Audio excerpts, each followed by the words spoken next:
discuss is what are the contributions that you can make inside your self-directed 401k plan. And this is going to get a little bit complicated, but just bear with me and it'll make sense as we go through it. First off, as a general rule, there's 3 different ways that you can make contributions to your 401k plan. First off, the first bucket is the 401k bucket. And I hate to do this to you, but I'm going to give you the legal name of this bucket because it kind of makes sense whenever you start going through these contributions. And the name of the 401k bucket is called the Cash or Deferred Arrangement Bucket, short for CODA. So you got CODA, C-O-D-A, which is the Cash or Deferred Arrangement Bucket.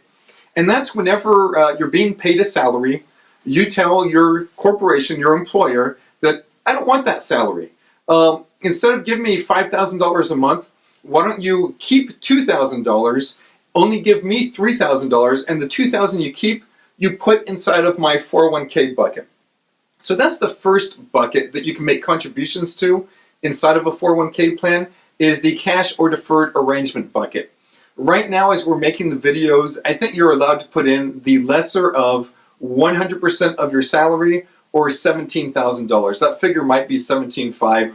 I always get it confused and such, but with the 401k bucket, you're allowed to put the lesser of 100% of your salary or $17,000 into the 401k bucket. So if you have a salary of $15,000 a year and you don't need that salary, you can say, well, I don't want that money.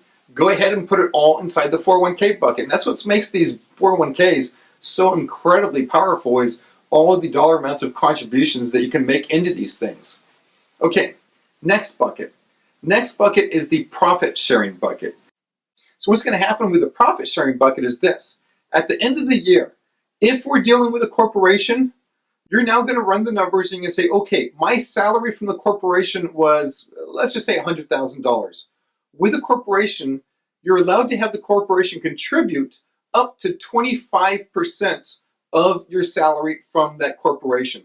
So if you made $100,000 for the year from that corporation in salary, the corporation can now put an additional $25,000 into your retirement plan for you. So if you maxed out that $17,000 contribution, and now you're maxing out the 25% or $25,000 here too, that's a total of $42,000 you're able to put inside your retirement plan in a fairly short time period.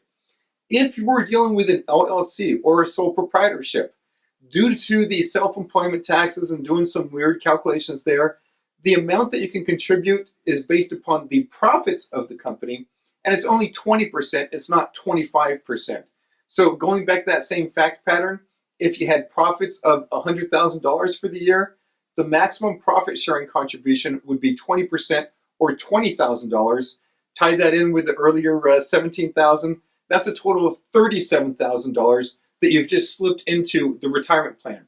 So as a general rule, that's how much you can contribute to the retirement plans. You got your $17,000 contribution limit with the 401k bucket, the Cash or Deferred Arrangement bucket, and then you also have the 25% limitation of your salary if it's a corporation, or a 20% limitation if it's a sole proprietorship or an LLC. By the way, also, if you're over 50 years old, you're allowed to make something called catch-up contributions that are $5,500 right now, and those go up. They're indexed for inflation each year. By the way, quick test. Whenever I started this off, I said there's 3 different buckets, and yet I only talked about 2 buckets. To find out about the third bucket, which is just absolutely amazing, go ahead and go to the video about employee contributions. Once again, if you have any questions about this or you just want to talk for a little bit, give me a call or send me an email. Thank you so much.